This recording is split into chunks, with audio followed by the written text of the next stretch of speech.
Welcome to 5 Good Minutes. You're listening to today's inspirational message on the fruit of the Spirit with Dan Irvin.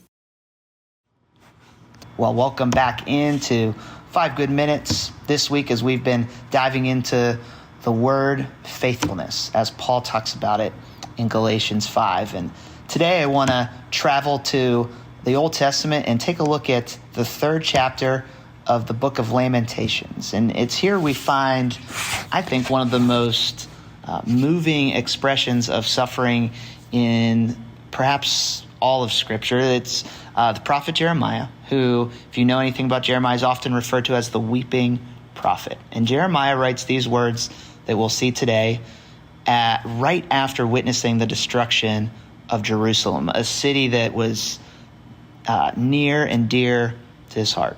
The people of God had been carried into exile, the temple had been destroyed, and the once great city of Jerusalem lay in ruins.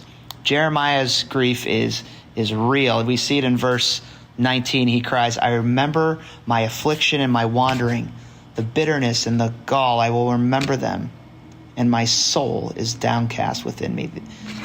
This is the reality of suffering sometimes. It can be honest, it's raw, and I think like Jeremiah, we can find ourselves in seasons of life where maybe everything seems lost, where hope feels like a distant memory, and where God's promises, his promise of faithfulness, seems far away. We've probably been there. Maybe it's the loss of someone you love, or a diagnosis, or a job loss, just a relational financial crisis, not seeing an end in sight. I think the weight of some of those moments can be crushing. But here's what I love about this passage. It doesn't end in despair. Just 2 verses later, after acknowledging the pain that he's feeling, Jeremiah says something pretty remarkable.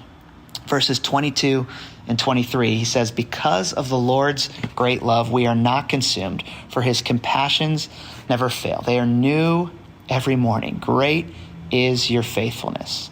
So here in the midst of ruins, Jeremiah says something pretty remarkable. He shifts his gaze from his suffering to the character of God. He moves from a season of lament to hope. And the hinge of this shift is God's faithfulness. Even in the darkest times, Jeremiah was clinging to this one truth, that God is the faithful one. So let's consider this for a moment, what this means. When we're in the midst of pain, when we begin to doubt God's faithfulness, when we look at our circumstances and say, where is God? How could he have left me like this? What Jeremiah shows us here is that God's faithfulness, it doesn't have to be rooted in our circumstances, but it's rooted in God's unchanging character.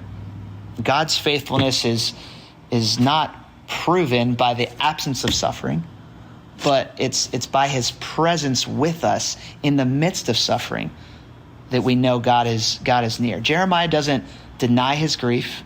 He names it. He feels it deeply.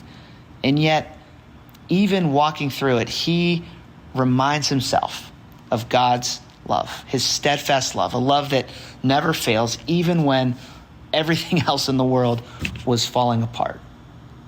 We're invited, too, to remember this, that God's compassions are new every morning. His mercies are constant, even when life is chaotic and crazy. The promise of God's faithfulness doesn't mean that we won't face hard things. It means that God's love and mercy will sustain us in those hard things. So ultimately, this passage points to Jesus, too. We see Jesus here is because he's the clearest demonstration of God's faithfulness in hard times. Jesus entered into our suffering, bore our grief, endured the cross, all to secure our redemption. His resurrection is the ultimate proof that God's faithfulness triumphs even the darkest of moments.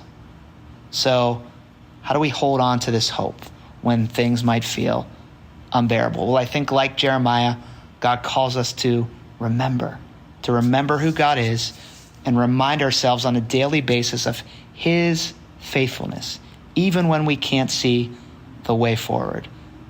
I want to close by reading a classic hymn based on this text. This is great is thy faithfulness. Just the opening few verses. It goes like this. Great is thy faithfulness, O God, my Father. There is no shadow of turning with thee.